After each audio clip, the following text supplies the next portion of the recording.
Today, we will hear from women who are passionate professionals, trailblazers, and pioneers in a wide array of disciplines. We are truly honored to have them and feel indebted to them for sharing their time and expertise with us. Make sure to learn more about our esteemed speakers by reading their bios located on your chairs.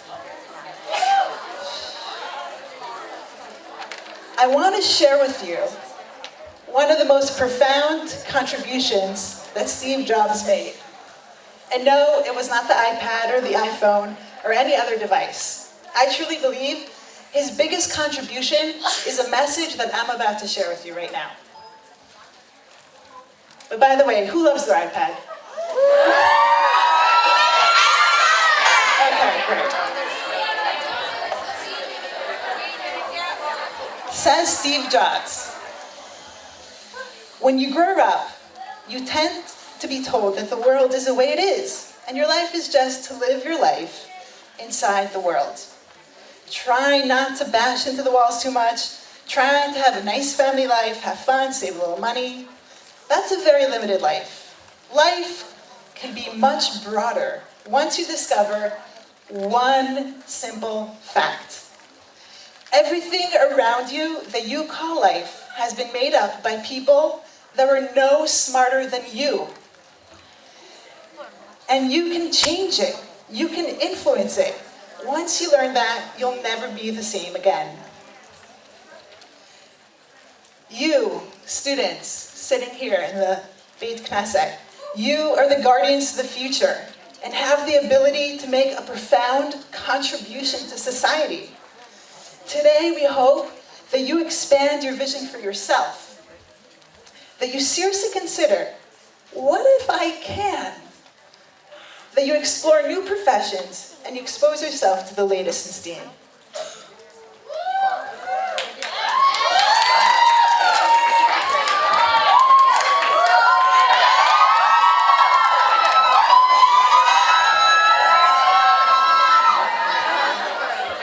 This is an exhilarating time at Maya Note as we have launched our new STEAM program. Diffusion Run. We are going to inspire you to be the STEAM leaders of the future, building next generation stealth fighter jets, assembling and launching exploratory spacecraft, designing the apps of the future, harvesting energy from the ocean. These are a few of the opportunities that are open to you if you pursue a career in STEAM. We will start hearing from our distinguished speakers in a few minutes as they share their personal insights about how they got to where they are today. First, just a public service announcement. Even though today we're celebrating technology, please make sure your iPhones are away or administration will be confiscating them. First, we'd like to ask our principal, Mrs. Kahan, to share a few words.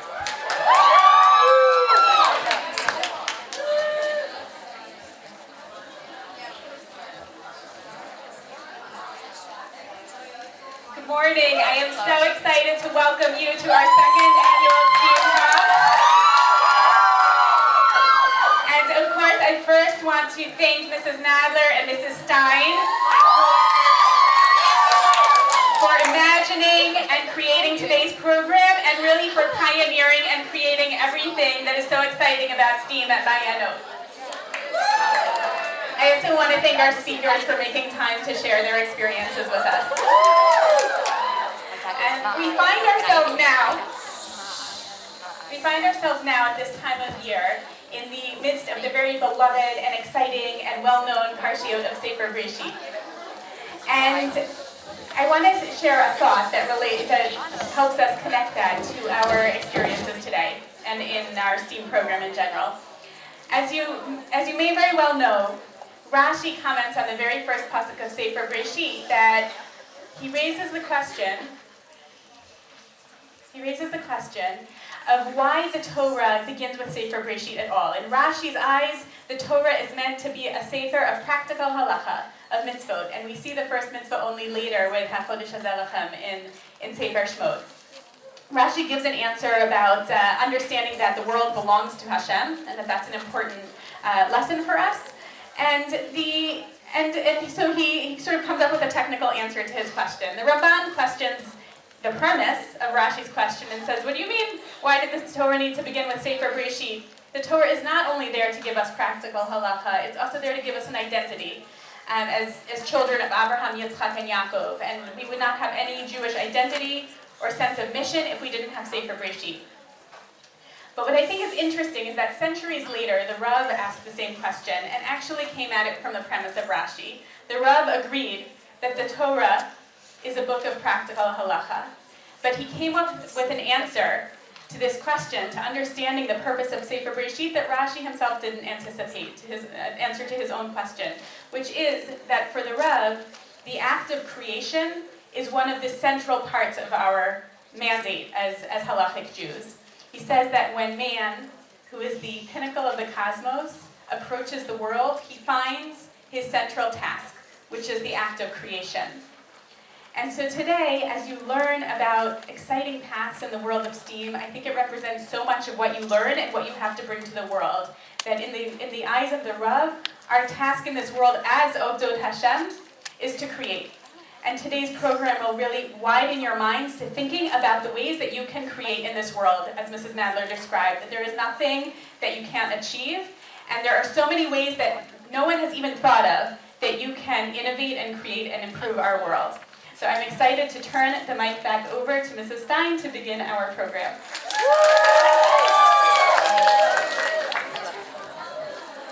Thank you, Mrs. Stein. Straight from the fashion world, we have with us Mrs. Leora Platt-Michan, the creative director of Terry John, a brand for a woman like you, no matter what the occasion, from work to dinner to weddings to the red carpet. Terry John is a luxury brand with the finest specialty and day-to-day dinnerware. They are sold globally in high-end department stores such as Saks Fifth Avenue, Neiman Marcus, and Lord & Taylor, as well as specialty boutiques worldwide. Hi, everyone. Hi. Thank you for having me. That's very great. My name is Leora Platt-Michan. I am creative director of Terry John. I wanted to give you a little bit of background, but first, before that, I wanted to thank you for having me. It's so inspiring to get all these smart, beautiful women. I want to thank my girls for coming all the way from Long Island. Super important that they're here. I'm going to give you a little bit of background. I grew up on the East Side. I went to Ramaz. I went to a year in Israel, Stern College. Then I went to the New York Academy of Art to get a master's in fine arts. I wanted to be a portrait painter. And then my parents said I had to get a real job. So growing up in the world of fashion, I started my boot camp training on the selling floor of Bergdorf Goodman, where I basically played dress up with the most beautiful clothing in the world. From there, I moved to working at Terry John, and I don't know if any of you know, but I'll blow my cover. So Ricky Freeman, designer of Terry John, is my mother. I don't usually tell people that, but I feel like, you know, secret's safe here. And the position that I am currently in is called creative director, but it took a way till we got there. So I want to tell you this story because I think it's a good one. I walked into my mother's office about 8 years ago and I said, you know, I think it's really time that we have an online store. And Terry John sells to Neiman Marcus, and it sells to Saks, and it sells to stores across the United States. And it was a wholesaler. We've been designing and manufacturing dresses for 40 years. So when I came to my mother and I said, we need an online store, her first answer was, no, I'm not doing it. I said, she's like, this is the way the business has been, and I think this is the way we should continue. We don't know, how our stores will respond. So I stepped out of my role and I begged, because that's what kids do, right? When we don't get what we want, we're like, Mom, please, please, please, we really should try this. So she said to me, fine, you could try this, but I am not giving you any budget. You'll have to figure this out, and when the business becomes profitable, then I will put some money into it. So it was basically me, 8 years ago. The technology was super primitive, and like a man in India, the call center, teaching me how to, typing, and he's teaching me how to upload products to the website, and how to design a website, and how to create a website. And even think of this, imagine you're about to place an order on jcrew.com, and it was just me. So you're about to place an order on jcrew.com, and the person who designs the product for the website is also the same person who designs the website, manages the website, and then is also, when you call to find out if you should buy that sweater, the person picking up the phone. Then when the order comes in, I'm running to the warehouse, pulling the order, and processing it through. And I am so appreciative that I had that opportunity to be every single role in the e-commerce business, all because I guess my mother gave me the challenge of building a website without any budget. So fast forward 8 years later, we are, thank God, an amazingly successful online store.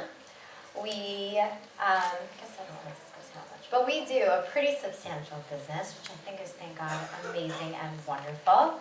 And my personal responsibilities at this point encompass designing for the website, designing products I think the customer on the website would like, marketing the website, merchandising the website, managing my entire team that handles every aspect of an online store.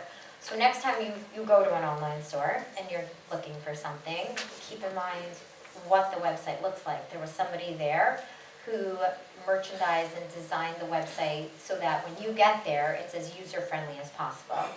Then there was another person who was there marketing the website to actually make sure that you got there. And you got there, in the right places. So the ad was shown to you in the right places. And thank God it's been a very exciting path. I was asked a few questions, so I want to make sure I cover them.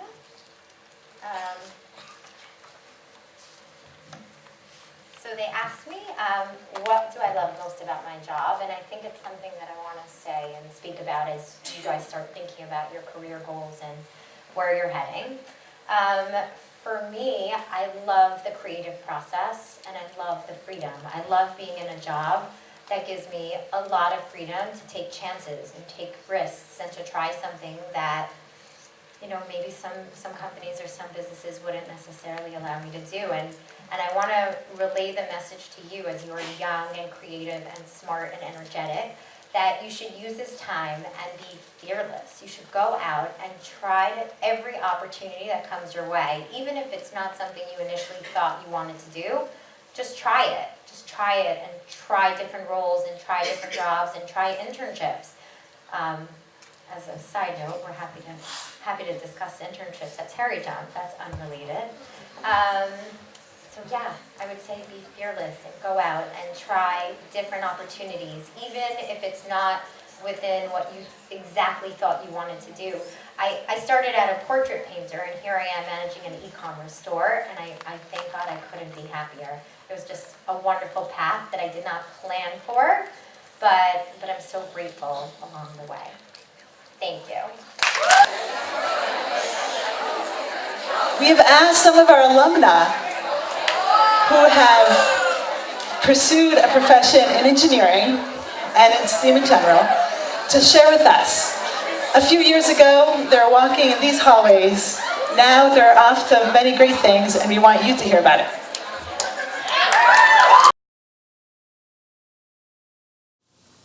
Hey, my name is Shlomit Chels, and I'm currently a senior at the University of Maryland, pursuing a degree in chemical engineering with a minor in sustainability studies. I aim to become an environmental consultant and work with chemical industries to help them optimize their usage of natural resources and also cut down on the pollution that they emit to the environment. What I love about engineering is I gain skills in math and science that I can use to actively improve the world instead of waiting for somebody else to do it, and that's such an empowering feeling. So if you really like a challenge and you want to actively go out and problem solve, I really encourage you to pursue a degree in STEM. What was amazing about Maya Note for me was how much they encouraged me to pursue that passion. Even when I was the only student my year that wanted to pursue engineering, they made so many resources available to me, and I cannot thank the school enough for doing that. Really, it made such a difference in my career path. Another thing that's amazing about this school is how student-run everything is, and seeing women lead davening, be the heads of GO, start their own chess team really reminds me that there's no space that's off limits to women, which is really important to remember while STEM is still a male-dominated field primarily. The other thing I really want to remind students is that although STEM can seem intimidating, you are definitely smart enough to do it. So I've had a lot of women tell me that they're good at math and science, but they don't know if they're good enough to be able to pursue a degree in STEM. But you have to remember, no one's born a genius, right? That's what education is for. So as long as you have the interest and the work ethic to go out and learn the things that you need to know, I know that you're going to be able to be successful in a STEM career. And I just want everyone to remember that at Maya Note, I know that you guys are passionate and you're creative people, and those are really the skills that we're looking for in STEM careers. So as long as you bring that passion and that creativity, you can really make a huge impact with that future career. Thanks a lot, and I look forward to working with you guys in the future. Our next speaker, Mrs. Michelle Sohn, has an MS in Manufacturing Engineering from Columbia University. She's the Vice President of Product Development at OXO, a company that creates specialty kitchen products that focus on product design to make everyday living easier. An interesting fact, as a reminder to the employees that there are different hands that use kitchen products, the employees collect lost gloves from all over New York City and they hang them in their main quarters.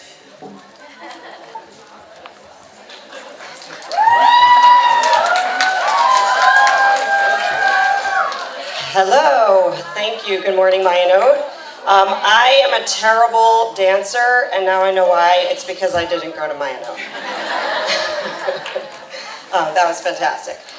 So yes, I'm the Vice President of Product Development at OXO, which is a housewares company. We make kitchen gadgets, among other things, cleaning products, baby products, all kinds of things for your home. I grew up in Teaneck, I went to Yavna, I went to Frisch. So basically homegrown, which hopefully is a bit of a message that no matter where you start, including here in Teaneck, you can do and be anything you want.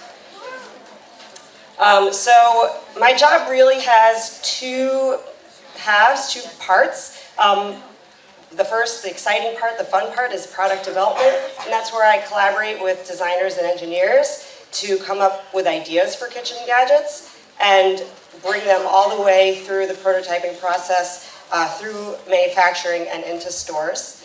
And at the same time, I'm actually managing the kitchen gadgets business for OXO to make sure it's profitable. So I do get to be creative all day, but I also, at the end of the day, I'm working for a company that needs to be profitable. So we can't just make whatever we want. We have to do research and make sure that everything that we're making is going to be sellable. Here's a bit of a smattering of some of our products. I hope that you recognize them and that you see them in your house. I specifically work on kitchen gadgets. This is good. I like it. Everyone's pointing and saying, I have that, I have that. So next time you're in your house and you're touching any of these gadgets or peeling carrots or whatever, cooking for Shabbos, I actually participated in the development of everything you see here, plus other things. We make about 1,000 products, and I've been at OXO for 20 years, so I've actually had my hands literally on everything that's on this page. So we design product at OXO based on the principle of universal design. Universal design means designing products for the broadest possible spectrum of users. And as was just mentioned, we do have a glove wall in our office. It's a collection of gloves that we found, and they represent all of the hands that our products are meant to accommodate.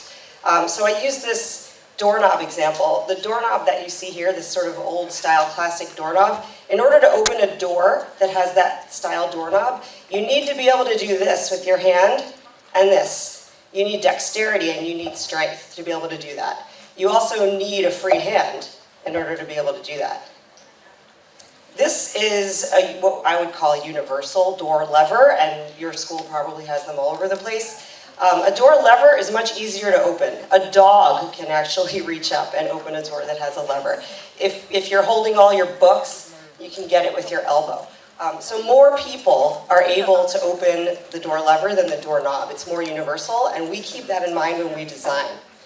We want to be able to make our products available and usable by as many people as possible. So for me, the really fun part of my job is that I'm designing products, but that they are used for cooking. So this is sort of a typical day in my office. We spend a lot of time testing product. You can see we're spiralizing, we're grating, we're slicing. Here's a picture of me and another guy. We're actually measuring and testing grated cheese there to figure out like the coarseness or the fineness and what's perfect, what we want our product to produce. So being able to combine a hobby or a passion, which is cooking, with what I do for my job is really lucky, and I appreciate that I get to do something that I love all day. But as I mentioned before, at the end of the day, we are a company. So it's not just about sitting in the kitchen and cooking and then designing product based on what the ideas we've come up with. It's making things that you guys and your families and customers want, that these retailers want. Because at the end of the day, again, we are a company, we need to make money.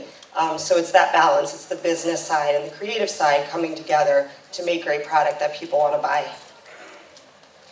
So how did I know that this is what I wanted to do? So I was definitely one of those Lego kids when I was little. You might be too, you might love building things. I was very, very fascinated with the way things work. One of my major obsessions as a kid was floor plans. When I played with dolls, I used to take string and make little floor plans like this and walk my dolls through them.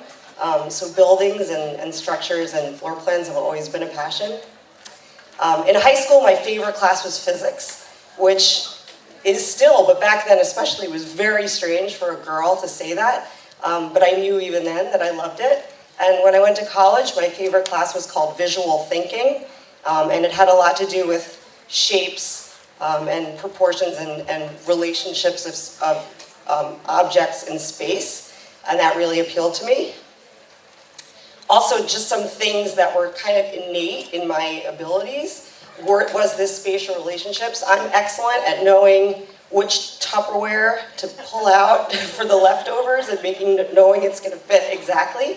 I've always been a creative person. If you would have asked me when I was like 8 or 9 years old, what do you want to be when you grow up? I would have said the art teacher at Yavna. That's what I wanted to do. So that sticks with me. I still get to do projects all day. They're just a little bit different than the gluing and stuff in elementary school. And also, I've always had paid attention to detail. I love baking. Very often there's a correlation between people who bake and people who like math and science because it's exact. So that led me to engineering. And a mechanical engineer makes stuff, designs and makes stuff.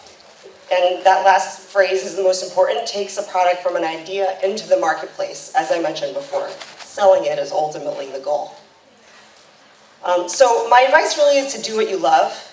I'm very lucky, as I said, I get to be an engineer in an environment where the products that I'm making are cooking products, so they involve my hobby as well. But don't just pay attention to the word love here, pay attention to the word you.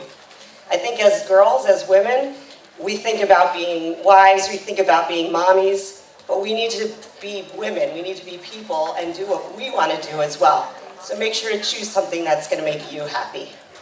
Thank you. Before we introduce our rocket scientist, we want to take a minute to celebrate one of the most revolutionary women in computer science. A woman,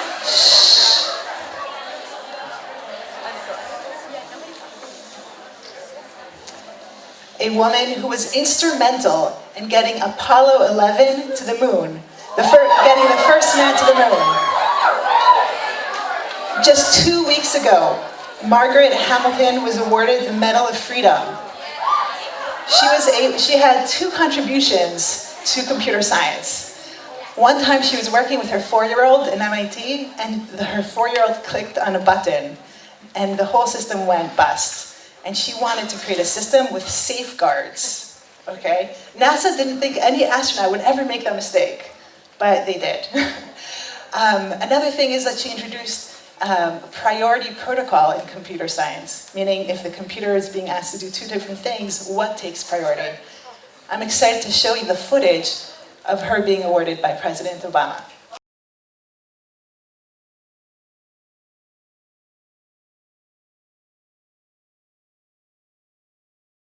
Three minutes before Armstrong and Aldrin touched down on the moon, Apollo 11's lunar lander alarms triggered. Red and yellow lights across the board. Our astronauts didn't have much time, but thankfully they had Margaret Hamilton, a young MIT scientist and a working mom in the 60s. Margaret led the team that created the onboard flight software that allowed the Eagle to land safely. And keep in mind that at this time, software engineering wasn't even a field yet. There were no textbooks to follow. So, as Margaret says, there was no choice but to be pioneers. Luckily for us, Margaret never stopped pioneering. And she symbolizes that generation of unsung women who helped send humankind into space. Her software architecture echoes in countless technologies today.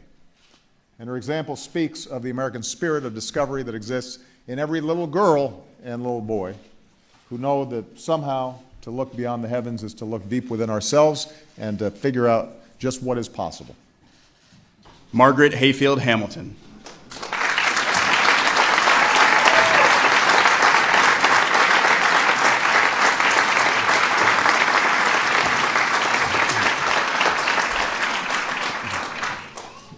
A pioneer in technology, Margaret Hamilton defined new forms of software engineering and helped launch an industry that would forever change human history.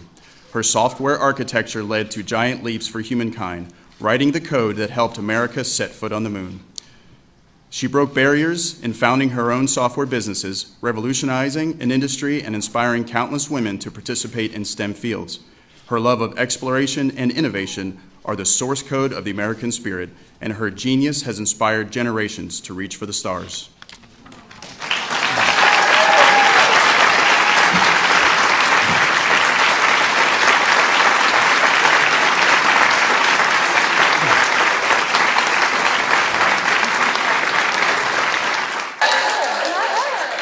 I thought you'd appreciate that. Our next speaker, Mrs. Estelle Anselmo, is simply, or not so simply, a rocket scientist, otherwise known as the chief engineer at Arnie Inc., a world-recognized aerospace and defense leader that provides energy and propulsion to space, missile defense and strategic systems. Their customers are agencies like the US Army and Navy and NASA. Let's hear it from the speaker herself.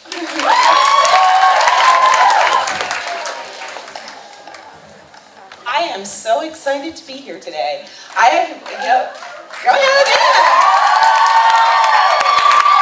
I wished when I was in high school that something like this was existed for me, because I had no idea what I was going to do. When I was sitting there, I had no idea. I didn't even know what engineering was. So I'll go on with my talk and let you know a little bit about how I got here.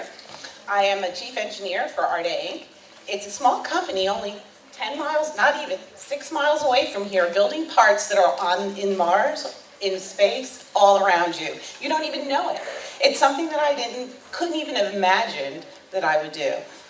So what Arnie does is we build pressure vessels for spacecraft, for launch vehicles, for what else? Satellites that are flying overhead. And what a pressure vessel is just a container that holds high pressure gas that's needed to exercise every system or to provide fuel for that rocket.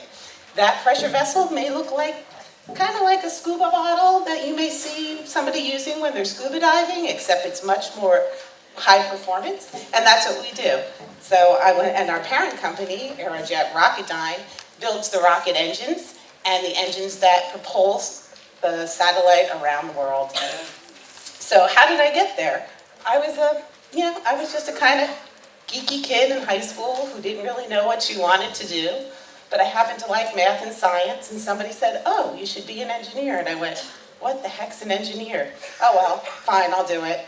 And I guess somebody else showed us the definition of what an engineer is, and I went, all right, I'll go major in engineering. And I went off to college, and I did that.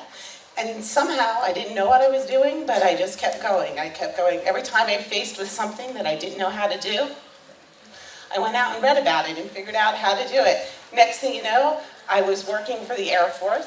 And what you'll see here are just a variety of different projects that I've worked on. You just saw Air Force One. You saw, well, you see rockets here. These are all things that in my day-to-day business over the last 20 years that I've touched something that went into that system. I'd like to be able to show you some of the parts, but that's not really easy to do. But I can tell you, like right here, that part sitting up in the top of that spacecraft is something that I designed, I touched, was built 5 miles from here, and now it is sitting on Mars. Is that not an incredible thing? And you can do that. So when people ask me why I do what I want to do, what I wanted to do, and how I got here, I say, because this is what I get to do. That every time you see something on a NASA website, somebody here, or somebody, one of your neighbors, somebody within, there's 5 companies within 25 miles of here who support the space industry, support national defense, and they every day get to enjoy that creative moment where they can sit there and solve a problem, go from a piece of paper to a real piece of hardware, and make sure that it works in space. So that's why I came here, just to express that point of view. So to let you know a little bit about what I personally do every day.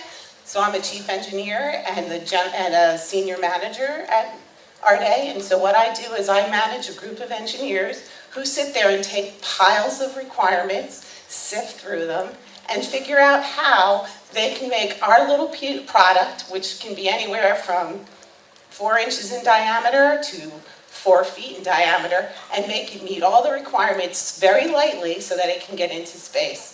It's a fun, exciting thing to do. Sometimes it's frustrating because we can't solve the problem right away, but every time we sit there, we keep going back, we keep redesigning until the product works.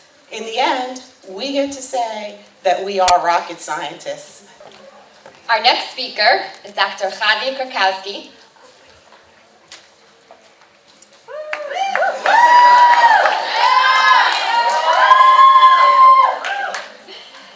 Dr. Jordi Krakowski has her BA from Yale University and her MD from Mount Sinai School of Medicine. She is a highly respected specialist in high-risk obstetrics and is also a prolific writer about medical risks during pregnancy for publications like U.S. News and World Report. Dr. Krakowski.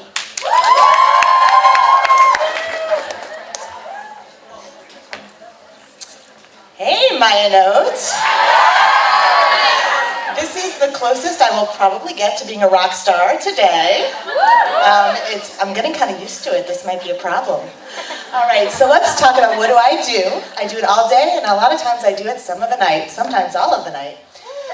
So what's my job? I am what we call a maternal fetal medicine specialist. So I take care of moms, I take care of babies, I take care of women who want to become pregnant or who are recently pregnant. It's also known as a perinatologist, but colloquially people call us high-risk obstetricians. It is also the best job ever. So what does all that mean? I'm a doctor who takes care of patients with medical conditions. So diabetes, thyroid disease, heart failure, heart attacks, strokes, all of that comes to my office when they want to or are pregnant. I also take care of patients with obstetric conditions. So you might be a normal, healthy woman who gets pregnant with quadruplets. You're going to be in my office. You might be a normal, healthy woman who goes into preterm labor. You're going to be in my hospital. You might be a normal pregnant woman who gets preeclampsia. You're going to be in my hospital as well, and I'm going to take care of you until we have a baby. I also diagnose fetal complications with ultrasound. We're going to talk a little more about that. That's the fetal part. and I do procedures on pregnancies and on pregnant women. I also deliver babies. That happens at night and during the day. I perform surgery, so just 2 days ago I did a C-section. A week ago I did a procedure to try to keep a woman from going into preterm labor. So I'm a surgeon, and I do so much more. Some of this happens at night, which my kids don't love, but that's the way it is. So what STEAM do I use? I use physics, because I do a lot of ultrasound, and ultrasound is really just a manifestation of physics. I use statistics and mathematics all the time to talk to my patients about what the literature might mean for them. I use biology, I use so much biology. I use chemistry, right? We talk about meds, we talk about pharmacokinetics, pharmacodynamics. We talk a lot about how the chemistry of the body works. I use writing and communicating to talk about the world I live in and work in, and women's health, because I think women's health is everybody's health. So, I already covered this. Let's do an example of something I'm going to go into this afternoon. So this is a fetal ultrasound. It's not my fetal ultrasound. I took this off of YouTube because of patient confidentiality. But just to go, this is a fetal heart beating. So this is mom. It's uterine wall, amniotic fluid. Is that black around there? Can we go back? And this is what we call the 4-chamber view. Right side of the heart, left side of the heart. This is a gorgeous, normal heart. Isn't that nice to know about your baby? But then we can add physics, more physics. Can we go to that? I'm having trouble. There we go. So we're going to use the Doppler effect, which many of you hopefully have covered in physics. There we go. Somebody knows it probably better than I do. We're going to use the way the sound waves, wavelength and frequency change to follow blood cells. Thank you. So not only do we see the fetal heart beating, we can see the blood flow on this side of the heart is the same as this side of the heart. And that tells us that the right side of the heart and the left side of the heart are going the right direction. And we can tell that mom that that's a good thing. And dad. So how did I get here? We killed you. I got here little by little. I think this is a common thing. I went to high school in Maryland. Maryland is awesome. I was an undergraduate at Yale University, which, by the way, I just want to point out, a lot of people told me not to go there, coming from the modern Orthodox world, and I'm so grateful I did. If that's something anybody wants to talk about, is going to a school that maybe has less of a religious or observant presence, that's something I'm happy to talk about. I was very happy there, and it was a really eye-opening experience for me. I didn't know what I wanted to do, though. Common theme. So I decided, well, I'm an English major for now, but maybe I should just keep this whole medical school thing open. I ended up at summer school at the University of Maryland near my house. But I still didn't know what I wanted to do. So I thought maybe I would want to be a rabbi, because I really loved being with people during hard times and during good times. I loved learning Torah. So I went to grad school at Hebrew University because I grew up in a world where rabbi wasn't a really open career path. And I spent some time at Hebrew U in Hartman Institute in Jerusalem, which I highly recommend. And I found out that I'm not good at having unstructured time. And I really need a little more interpersonal interaction for my day. So I went to Mount Sinai School of Medicine, which is now called the ICANN School. But then, guess what? I still didn't know what I wanted to be. I thought I might want to be an internist. I thought I might want to be an OBGYN. Ultimately, I went to OBGYN residency at Harvard in Boston. But I still didn't know what I wanted to do. So when I graduated, I just became I was a generalist OBGYN. And that's when I realized I wanted to take care of people who were complicated. I ended up at a maternal fetal medicine fellowship at Montefiore, and I've been there ever since. And now I have the coolest job in the world. I am with people for their happiest and saddest moments. Remember that rabbi idea? It wasn't such a bad idea, right? It just kind of makes sense now. I can actually make a lot of things better. I can fix problems. I'm always learning, I'm always thinking, and I'm always teaching. I have a lot of residents, medical students, and people like you coming through my office and clinic and hospital. And believe it or not, with my high-risk OB, I have the intersection of OBGYN and internal medicine. So all my confusion kind of makes sense now. It all worked out for the moment. In the meantime, I accomplished some other important stuff. They always like to know they're at the end of things, and we can talk about that another time. Thank you so much. Biomedical engineering is the application of engineering principles and design concepts to medicine and biology for healthcare purposes. This field combines the design and problem-solving skills of engineering with medical and biological sciences to advance healthcare treatments. Our alumna, Jordi Gilbert, is a PhD student in biomedical engineering. We'll see her video now.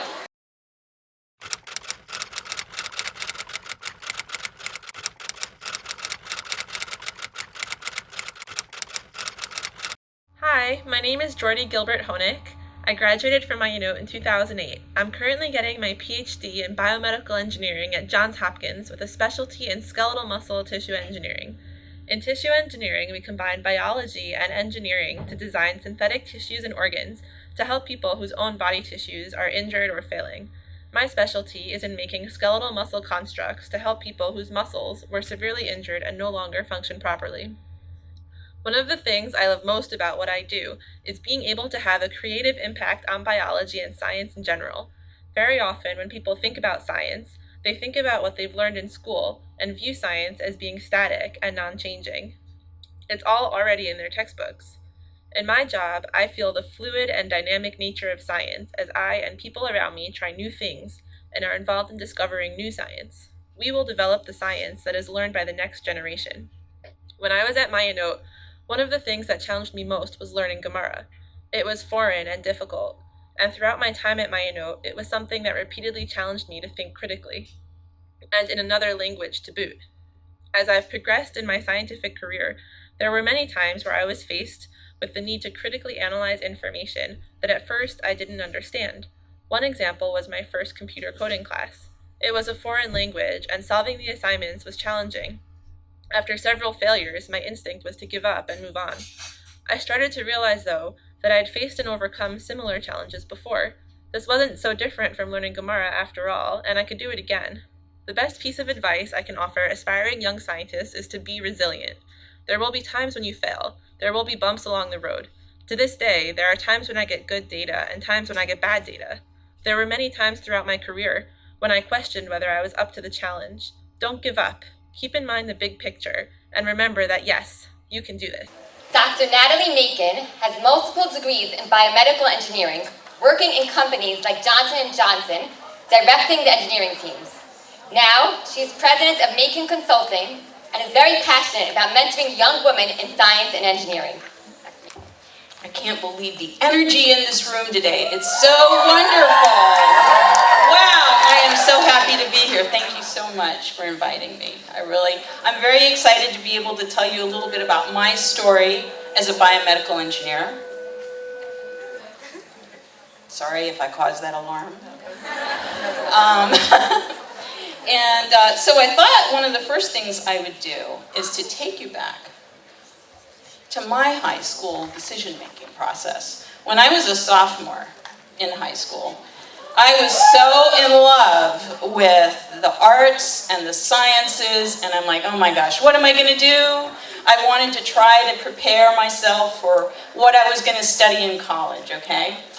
And I keep thinking to myself, I love these things, I love everything. The more I studied about human physiology and biology, chemistry, physics, etc., the more I realized I regarded the human body as a great work of art, and I wanted to be someone to help care for it, to help restore it and repair it over a lifetime. But I really wasn't interested in being a physician. I was very interested in working very closely with physicians. But what I wanted to do most was help create the new technologies and the tools for healthcare. And I also really love to solve big, challenging problems. So I thought about it and I said, well, you know what? Biomedical engineering is for me. I've been inspired by my studies. And just to point out to you the kind of gardens I love, Monet on the left. And believe it or not, a beautiful photomicrograph of cells in the brain on the right, which I think looks like a garden. So, at any rate, I went to college. I got a Bachelor of Science in Biomedical Engineering, Bachelor of Science in Biology. Decided to go on to graduate school, get a master's and a PhD, and I was very lucky to land my first job in a big pharmaceutical company. Now, as a biomedical engineer, I will tell you, I love what I do. And the thing is, what you do as a biomedical engineer is work very closely to help physicians, patients, nurses, some people that provide care at home for a friend or a loved one. You can do all kinds of different things to make a big difference in a patient's life. But for me, I wanted to highlight for you where I started my career briefly. I started working in with applications in the cardiovascular arena. So I worked on things like devices to prevent heart attacks, devices to prevent stroke during certain types of interventions in the surgical suite. I also worked on developing procedures that would help mitigate the effects of a heart problem called congestive heart failure. And I've also had the pleasure to work very closely with teams in tissue engineering, regenerating articular cartilage of the knee, etc. So you can, through these examples, understand you can walk across a variety of therapeutic areas. You don't have to stick with just one type of specialty if you decide to be a biomedical engineer. But you can also get an awful big thrill out of working with all these wonderful, skilled professionals you will encounter. That, I have to say, the teamwork is critically important. Teamwork is a must. It's huge in biomedical engineering. You get to work with professionals all around the world when it comes to taking a new concept, a new device, a new drug device, a new regenerative medicine construct into a first-in-human study. Let me tell you, the excitement is over the top. The physicians, the nurses, even the patients and their families get very excited about a new therapy that might be really, really useful to many people. So never forget that excitement. It's very important. The other thing I'd like to point out about the profession is you can be on the technical ladder in many companies. You can be on the management ladder. You can walk back and forth. I've done that. You don't have to stick with one particular type of role. You can work in industry, academia, you can work in a hospital. But you always work in partnership with healthcare providers. So a very big thrill is the ability to make a world of difference to people, to the patients, but also making a difference for their families and for their friends. That's a huge reward. That's something that no money can buy. You know, if you really want to make a difference in the world and help people, this is one particular career path I recommend. And again, you know, to be able to help someone who was debilitated by arthritis to walk because they have a new joint replacement, a new hip or a new knee, to help someone who is in need of kidney dialysis because they were poisoned and they have to go to the hospital and get all that poison cleared out of their system. Very, very cool to be part of developing kidney dialysis systems to do that. Other people I know in the field have had the chance to provide implants to allow blood flow to be restored to people's legs so they don't lose their legs. I mean, these are all high impact, very rewarding types of products that, if they get commercialized, can make a difference to millions of people. So in closing, I would like to tell you it's a really good idea to think like a girl. You can be a game changer. You can be an innovator. You can be a rule breaker, and you can be a leader.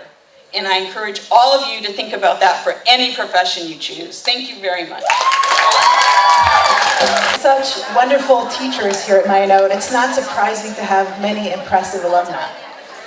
One of them is a civil engineer. Who knows what a civil engineer is? Okay, we're going to learn about it. Civil engineering deals with the design, construction, and maintenance of physical and natural built environments, including works like roads, bridges, canals, dams, and buildings. Let's hear from our alumna, Meena Viswanath.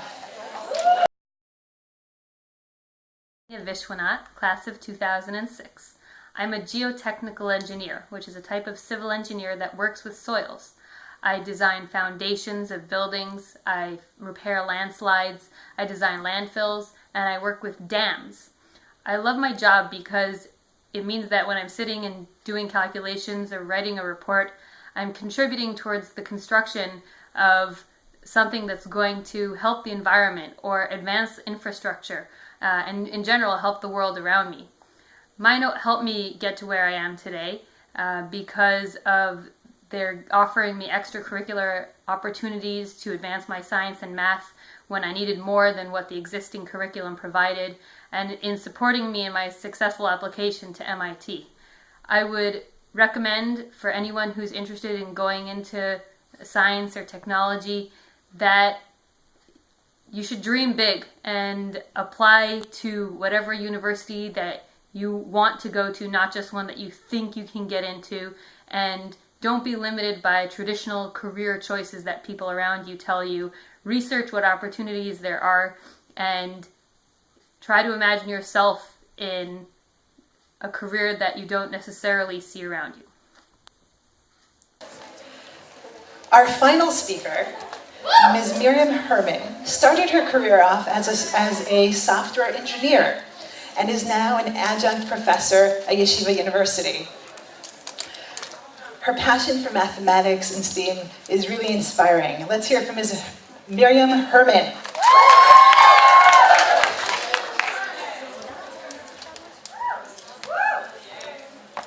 Hi. Hi.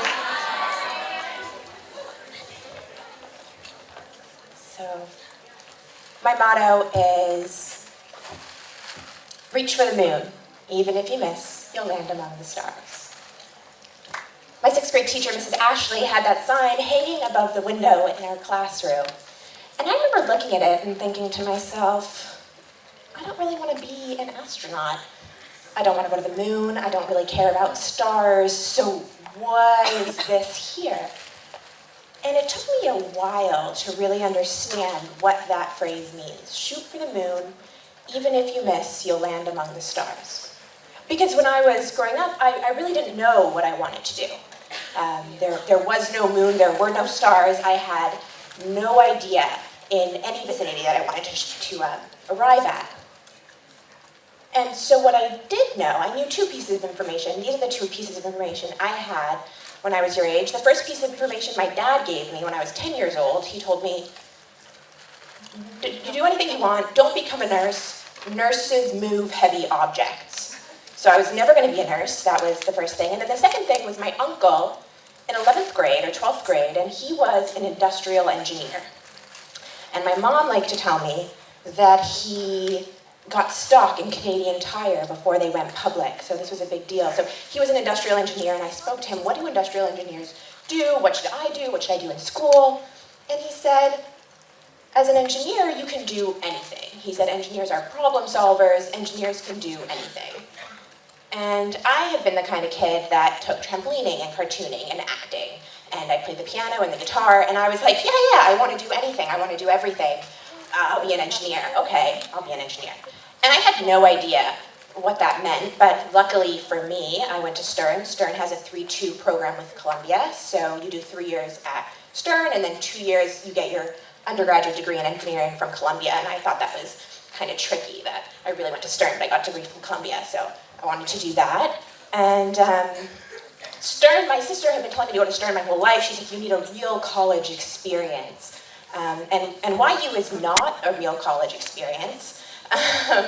They do anything for you there. I don't know if you know this. The classes aren't like regular classes where there's like 200, 300 kids. At Stern, there's like 5, 10 kids in your class, so it's a totally different experience.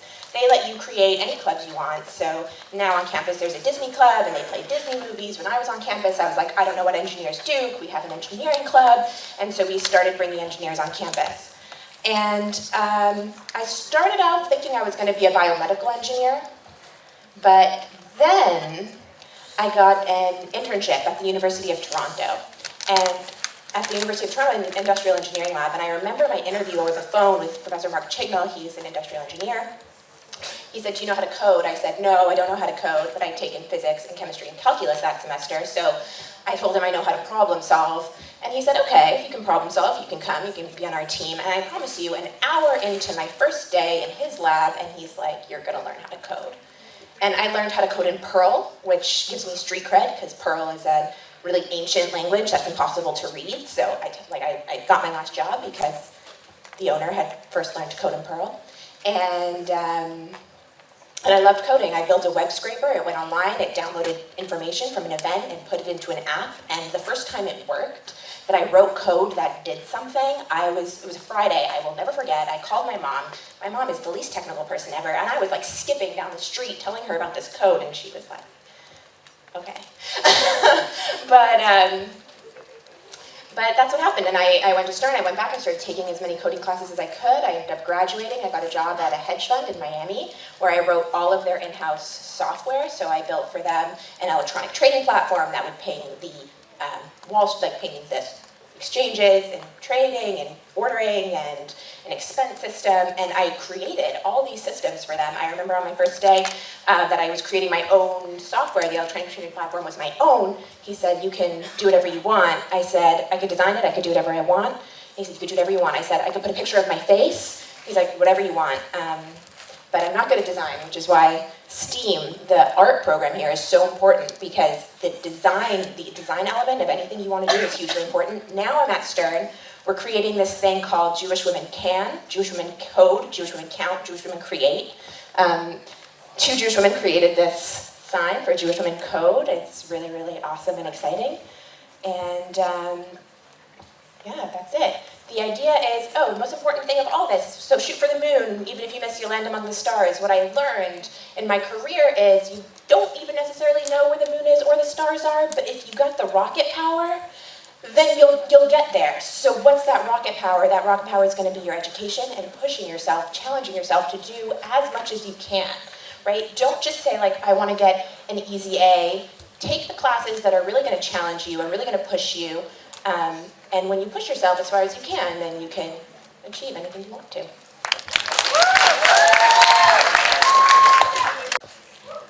While we're about to conclude STEAM Talks, we are only beginning the many activities we have planned to be part of Computer Science Education Week. We are thrilled to announce that the math department will focus tomorrow's class on computer science with an hour of code, a national effort to expose more students to coding.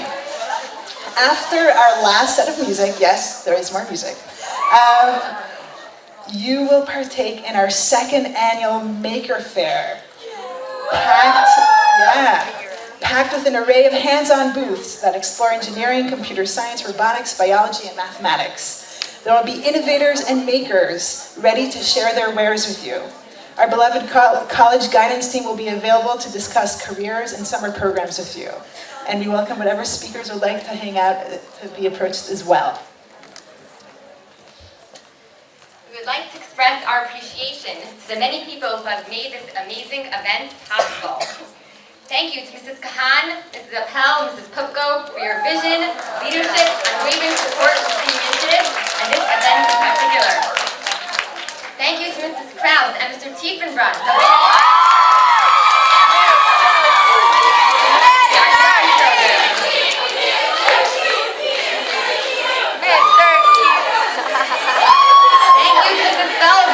Who actively helped us to manage the logistical aspects of this event.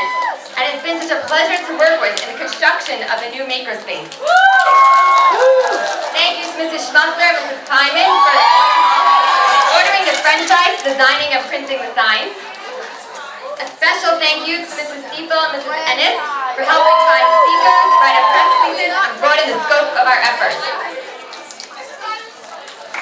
Thank you to the wonderful faculty of Maya Notes for your excitement, hard work, enthusiasm in all aspects of STEAM Talks, and for rolling up their sleeves in the Maker Fair coming soon, for suggesting speakers, and for running this show.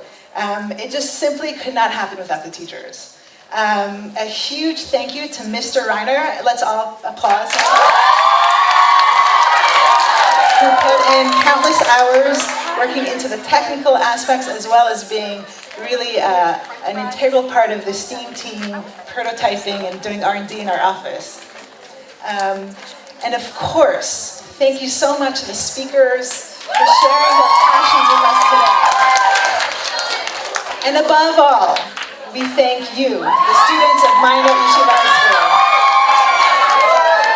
We are so excited to continue the program with you with the Maker Fair after the music, but first, let's hear some words from Mrs. Arpel.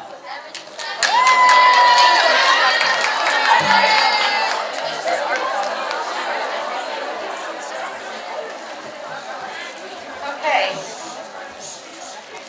I can't see anything. So first of all, it's been said before, but I have to say it again, that what Mrs. Nadler and Mrs. Stein have done for the school in the past, in general, over the years, in the past few years, in terms of bringing STEAM, not just the program, but the passion is really overwhelming, hard to articulate. So I just want to conclude with a few thoughts. Really thinking back to my own high school experience, I want to say a few things about it. One, and this is not a reflection on my high school, I had a very good high school experience, I think it's a reflection on the progression of the years and what education has brought to you, and also to what people inside this building have brought to you. So when I was in high school, if you weren't taking BC Calculus by the time you were in 12th grade, if you weren't fantastic at chemistry and in physics and from the start, then you kind of just didn't think about anything what we call now STEAM. You didn't think of it as a possibility as a profession. And now, the reality is that what STEAM has to offer is so many different, is the fulfillment of so many different skill sets. It doesn't assume that what you do from the start, what you're involved with from the start, the successes or failures that you have from the start are going to be what happens in the end. It assumes development, it assumes, as our wonderful alumna Jordi Gilbert said, it assumes failure and then success and then failure and then success. And it assumes creativity and passion. And I think what you've gotten today and what you're getting in your STEAM classes of various kinds, 9th all the way through 12th grade right now, really assumes all of that the world is wide open to you and that the passion that you bring and that the resilience that you bring to your studies and to your work is incredible and fulfilling and will bring you to places that 20 years ago, 25 years ago, 5 years ago even, had never been considered. So I really hope that you keep that in mind as you choose any career path that you have, and well before any career path, some of you are in 9th grade, as you choose your studies, as you choose areas that you're interested in pursuing just on an avocational level before you get to any vocational level. The second piece that I want to say is this. Remember Michelle Sohn, who was up here a little while ago? She's the one from OXO. She's pretty cool. She's my friend. So what I do is I'll go buy an OXO product, because I have a lot of them, and I'll go to her in Sheila the following Shabbos and I'll say, that baking pan, I just can't believe, my cookies have never come out that good. And she'll tell me the backstory of how the engineers designed that. And she'll say, you know, that corrugated metal? I'm like, no, I just know that my cookies came out really, really good. But she'll know about that. And what's fun for me about talking to her is seeing just sort of how well-rounded she is in all of our speakers. She loves baking. She loves doing tons of stuff for our show. She loves engineering. It's all part of her life in general. And to me, that's really a model of kind of combining your passion, combining what interests you in your vocation, in your avocation, in what you do in your free time, in what you do as a parent, in what you do as a member of a family. So that's, I think, another very important thing to keep in mind is that your life doesn't have to be compartmentalized. You really can combine a lot of things. It takes work and it takes balancing. I think you're seeing examples here of the ways in which passion can get you to many different places.